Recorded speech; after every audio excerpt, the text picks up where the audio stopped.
Presidential Broadcast Service. Radyo Pilipinas. Radyo Publiko ng Bagong Pilipinas para sa Bagong Pilipino.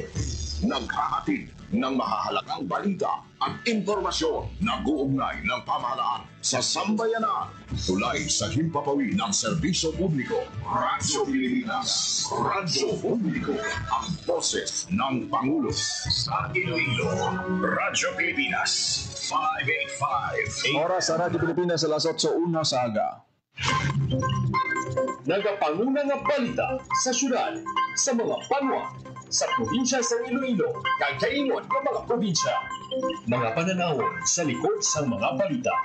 Inyong mabatian sa Radyo Pilipinas Iloilo News.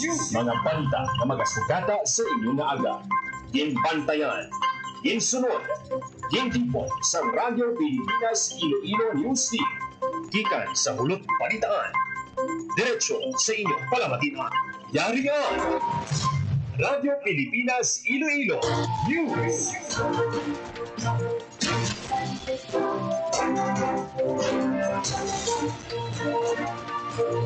Mayong aga Pilipinas, good morning Western Visayas, welcome sa Radyo Pilipinas News.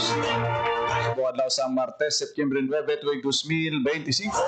Ako ang inyo tagbalita, Janelle Baclay, kagkaroon sa aton mainit kag balantayan ng mga pangulong dinalan.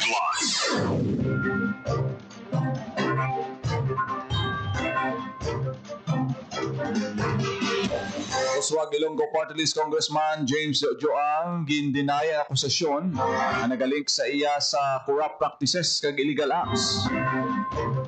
Mayor Raisa Treñas hindi magpatunga sa buyanay sang issue sa tunga sa kamay nga si anay Mayor Jerry Treñas kag Congresswoman Jamjam Baron. Sige-sige ang pagpatigayon sang anti-colorum operation sa syudad, lauman suno sa ICTTMO. Executive Order number 067 nga nagatukod sa Iloilo City Education Committee ginpapanaog ni Mayor Treñas. Land Transportation Office 6 nagpaandam sa mga motorista nga wala nagatakod sang ginisyu nga plaka sa ila mga salakyan. DTI padayon ang pagtukod sa mga shared service facility para pasanyogon ang mga Ilonggo MSMEs.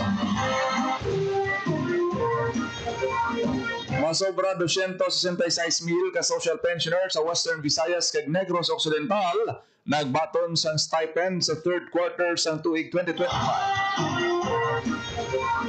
Kapin 150 ka mga senior citizen kag PWD nakabenepisyo sa medical mission sang Civil Service Commission.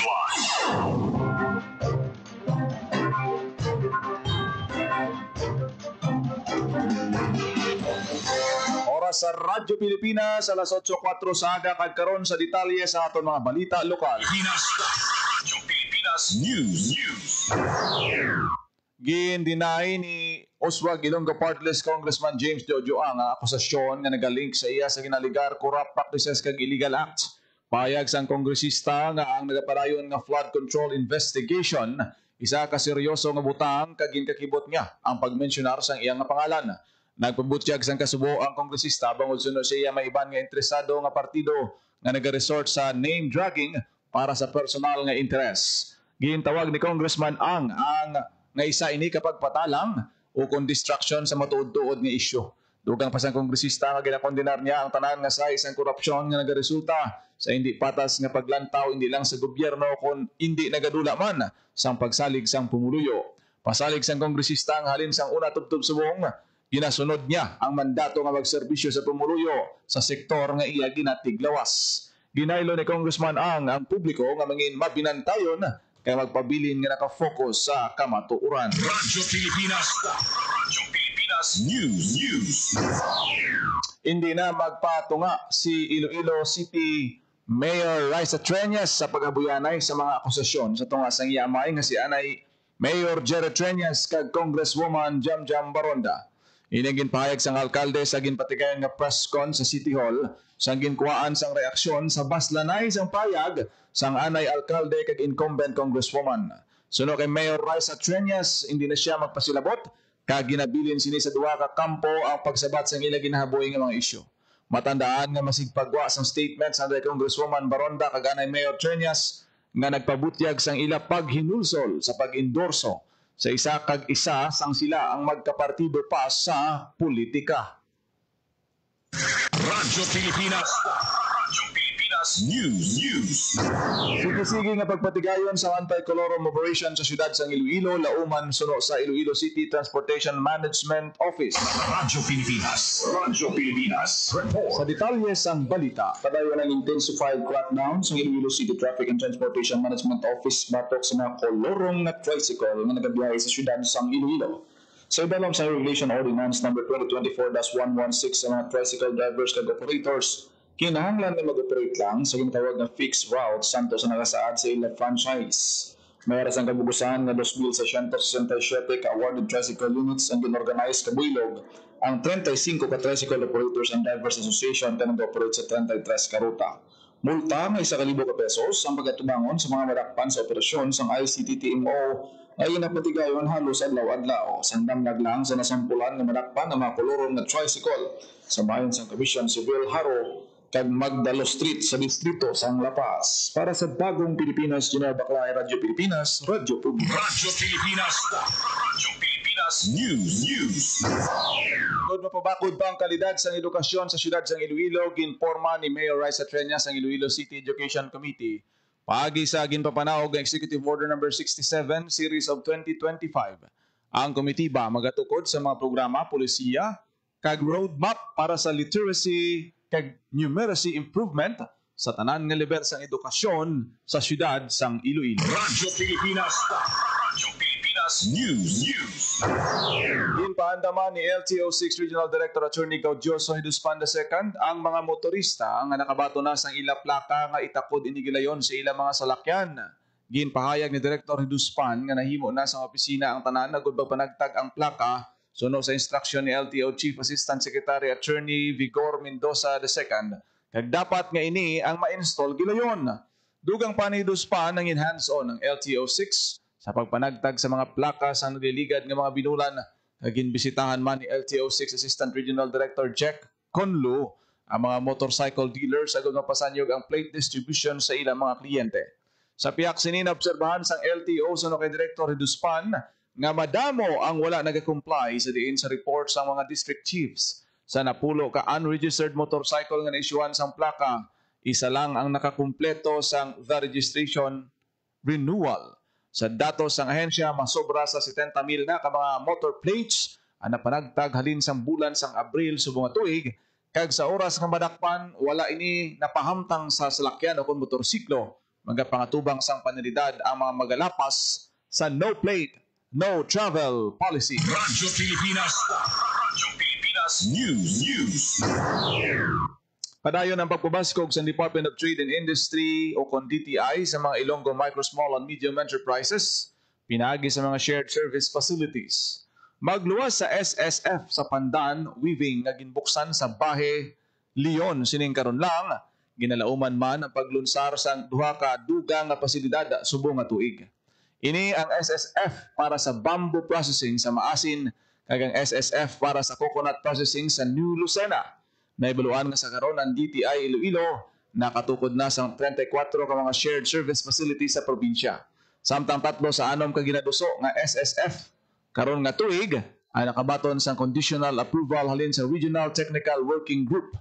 Ini ang para sa mga produkto kasubong sang mani sang San Joaquin, batuan products sang Batad, kag mushroom products sa Banwa sang Dumangas. Radyo Pilipinas. Radyo Pilipinas News. Inubo ka mga Negrense na pagkigbahin sa 2025 Philippine Civil Service Anniversary Fun Run sa Bacolod City, Negros Occidental. Ang aktibidad ginpangunahan sa Civil Service Commission ang kabahin sang selebrasyon sa ika-25 nga Philippine Civil Service Anniversary. Naibaluan nga ang Fun Run mayara sang 5K kag 3K, mayara man sang 1K wellness walk. Katuyuan sini nga maduso ang healthy lifestyle kag fitness sa mga government worker kag running enthusiast. Lakip sa mga nag-upod sa aktibidad sa Tuboso Mayor Richard Hauhoko kag Silay City Mayor Judith Gallego. Radyo Pilipinas. Radyo Pilipinas Pilipinas News. Masobra 266,000 ka mga social pensioners sa bilog nga Western Visayas kag Negros Occidental nakabato na sa stipend sa third quarter sang tuig 2025. Radyo Pilipinas Report. Sa balita ni Marian Grace Arenieta, Nakabatunas ang ila stipend para sa third quarter ng 2025 ang masobra sa 266,000 na social pensioners sa Western Visayas kag Negros Occidental. Sa masobra 385,000 na kabugusan na social pensioner, 69.02% o kung 266,455 na ang nakabaton sa ila stipend. Sa masobra 266,000 na social pensioner na nakabaton, masobra sa 26,000 sa ilang gikan sa Aklan, masobra sa 25,000 sa Antique, masobra sa 41,000 sa Capiz, masobra sa 14,000 sa Guimaras, masobra sa 11,000 sa Iloilo City, masobra sa 110,000 sa probinsya sa Iloilo, masobra 5,000 sa Bacolod City, kag masobra sa 31,000 sa Negros Occidental. Ang kada pensioner nagabaton sa kabugusan na 12,000 pesos na stipend sa isa ka tuig o kontig 3,000 pesos kada quarter. Para sa Bagong Pilipinas, Marian Grace Arenieta, Radyo Pilipinas, Radyo Pilipinas. Radyo Pilipinas News. high value target individual dakop sa bypass operation sa Banwa Sang Uton. Radyo Pilipinas Report. Sa detalye sa balita, arestado ang high value target individual na kilala kay alias Ghost, 35 anyos sa barangay Agaran, Pabia. Sa bypass operation, naging patigayon sa barangay Pakyad Uton sa Setyembre 6. Nagumpiska sa subject ang 325 gramos ng illegal na droga matapos marakpan sa cruiser buyer sa operasyon. Ginarigar nagtuyo pangamalagi ang suspect sa kaisa salakyan na nagpulupok sa armas sa mga operatiba at ang atigayon na malagas kay manakpan sa otoridad sa Oñate del Dion Mandurriao. Dugang 5 ka plastic sa sachet sa illegal na droga, 9mm pistol kag para sa 12-gauge shotgun. Subuman sa lakyan nga Kia Picanto ang na-recover sa suspect. Ginpabulan pa sa Western Visayas Medical Center ang suspetsado kasunod sang hinyo sini nga magpa-check up. Ginpanginbulahan naman ni PRO6 Chief Brigadier General Josefino Ligan ang madinalagon nga operasyon nga ginkandak sang RPDEU or ID6 kag Boton Municipal Police Station. Para sa Bagong Pilipinas, Gino Baclay, Radyo Pilipinas, Radyo Pilipinas. Radyo Pilipinas News. Yara sa 150 ka mga senior citizen kag persons with disability ang nakaambit sang libre nga serbisyo medikal nga gintanyag sa 2025 medical mission nga ginpangunahan sang Civil Service Commission Region 6. Ang aktibidad na giniwat sa Regional Evacuation Center sa Barangay Suok, Arevalo, ang kabahin sa mga aktibidad sang karon nga tuig nga selebrasyon sang Philippine Civil Service Anniversary sa rehiyon.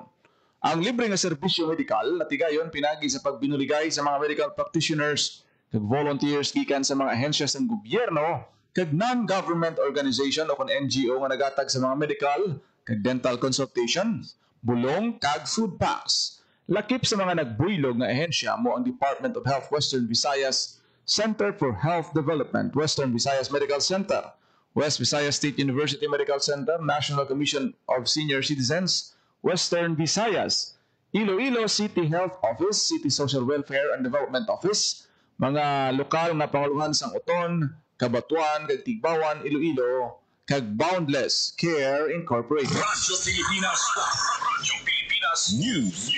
80 ka miyembro sa rehistrado ng labor unions nagtambong sa 2025 Workers Organization Development Program Summit. Radyo Pilipinas Report. Sa balita ni Marian Grace Arenieta, Nagtambong sa ginihiwat na 2025 Workers Organization Development Program Summit ang 80 ka miyembro sa 33 ka rehistrado ng labor union sa karon na.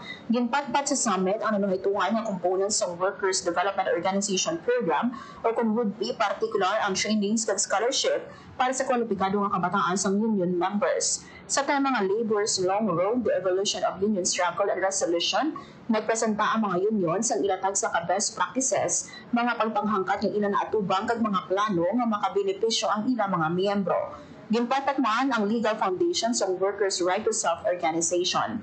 Highlight man sa kahiwatan ang Benteng Bigas, meron na for Minimum Wage Earners Program kag ang Yaman ng Kalusugan Program o Yakap in the Workplace. Samtang nagpatigbay man sa iyang expertise sa Department of Labor and Employment o DOLE 6 Regional Director, Attorney Sixto Pupoy Rodriguez Jr., na tungkol sa legal rights ng workers' organization, pagpanghangkad sa pagtukod sa union, collective bargaining agreements, kag ang mga assistance sa ginatanyag sang ahensya.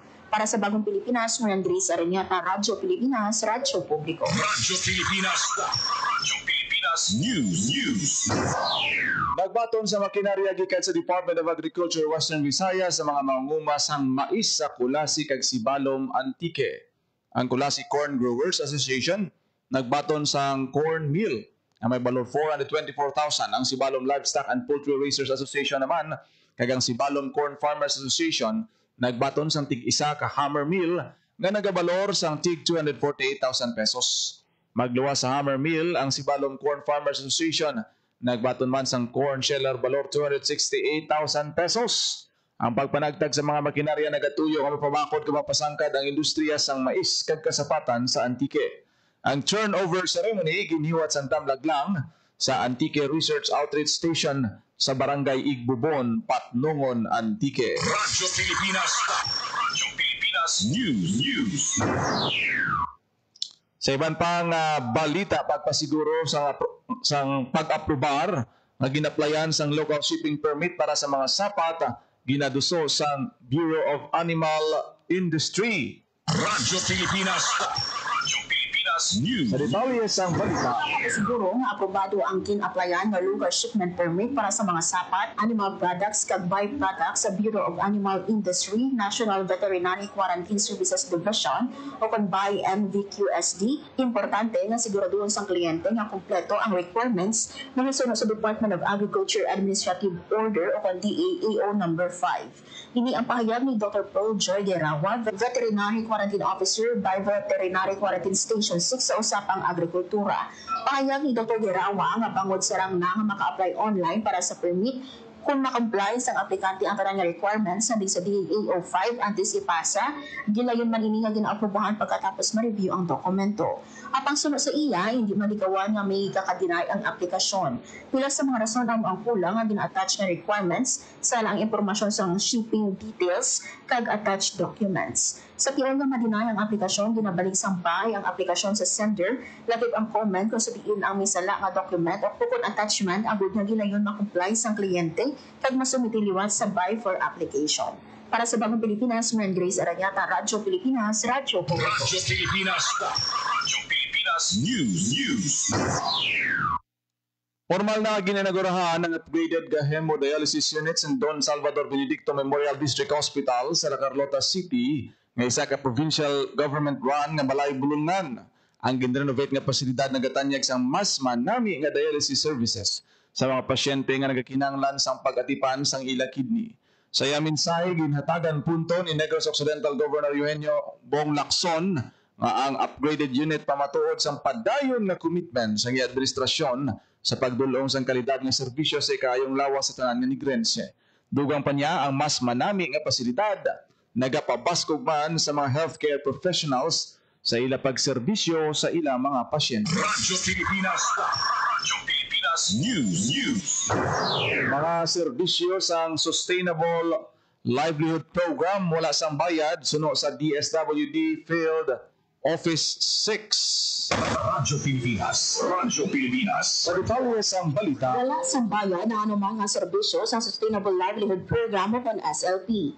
Ini ang pahayag sa Department of Social Welfare and Development o DSWD Field Office 6 sa isa ka advisory. Sa NICS advisory, wala nagapanukot o kung nagakolekta sa bisan pila nga kantidad sa mga benepisyaryo nga luyang mag-avail sa mga serbisyo kag benepisyo sa programa sang SLP. Ginhaylo sa ahensya ang publiko nga i-report sa opisyal nga Facebook page sa Regional Office nga DSWD Western Visayas ang mga aktibidad nga nagalapas sa pagsulundan sa programa. Para sa Bagong Pilipinas, Marian Grace Areñata, Radyo Pilipinas, Radyo Publiko. Radyo Pilipinas. Radyo Pilipinas News. Mapapatigayon sa scheduled power interruption ang More Power sa pila ka mga lugar sa siyudad sang Iloilo.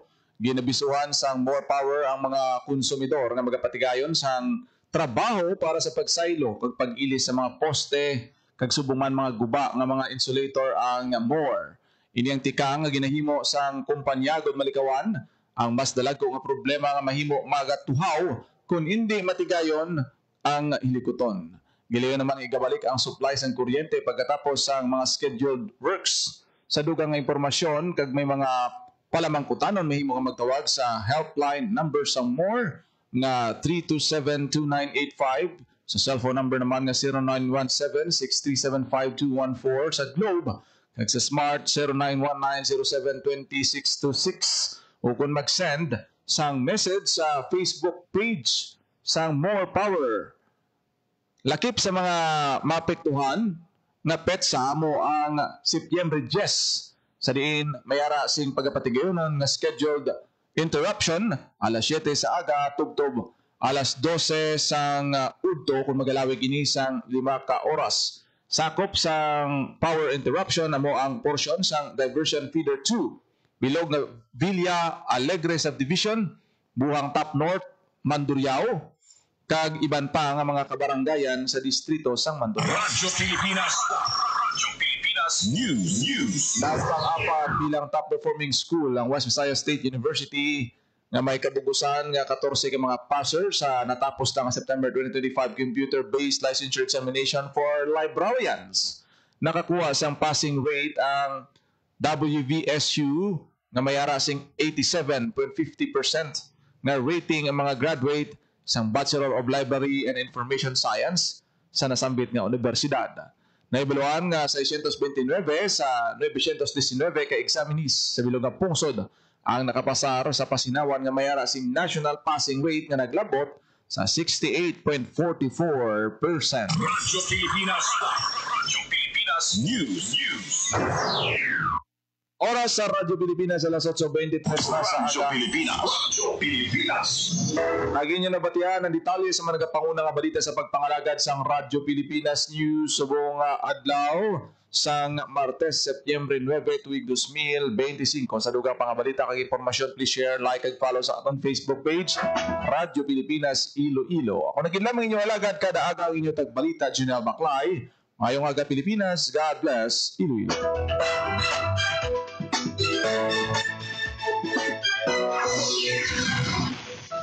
Ang inyong tulay sa himpapawid ng serbisyo publiko, ang Presidential Broadcast Service, Radyo Pilipinas, Radyo Publiko. Radyo Pilipinas. Radyo Publiko. Kinilala ng pag-international at prestigyosong Asia Pacific Broadcasting Plus Awards 2025 para sa kategorya ng Government Streaming. Ito ay dahil sa epektibo nitong pagsasanib ng mga tradisyonal na media tulad ng telebisyon, radyo at print para masabayan ang mabilis na pagtinog ng mundo ng digital at social media tungo sa mas epektibong paghahatid ng mahahalaga at napapanahong mga impormasyon sa mamamayang Pilipino. Kinilala rin ang Radyo Pilipinas dahil sa patuloy na pag-akyat ng rating. Ngayon ay matatag sa pang-4 na pwesto sa Mega Manila ayon sa pinakahuling Nielsen Radio Audience Measurement Survey. At sa social media, nakamit ang mahigit 2,000% pagtaas ng bilang ng mga sumusubaybay sa Radyo Pilipinas page sa unang bahagi ng 2025. Patunay ito na ang inyong Radyo Pilipinas Radyo Publiko ay tunay na kaagapay ng inyong pamahalaan sa paghahatid ng serbisyo sa mga mamamayang Pilipino. Mula sa aming lahat, sa ngalan ng inyong pamunuan at mga kawani ng Presidential Broadcast Service, kasama ang inyong mga himpilan ng Radyo Pilipinas sa buong kapuluan. Maraming salamat po sa inyong lahat, sa inyong pagtangkilik at pagkilala. Radyo Pilipinas. Radyo Publiko.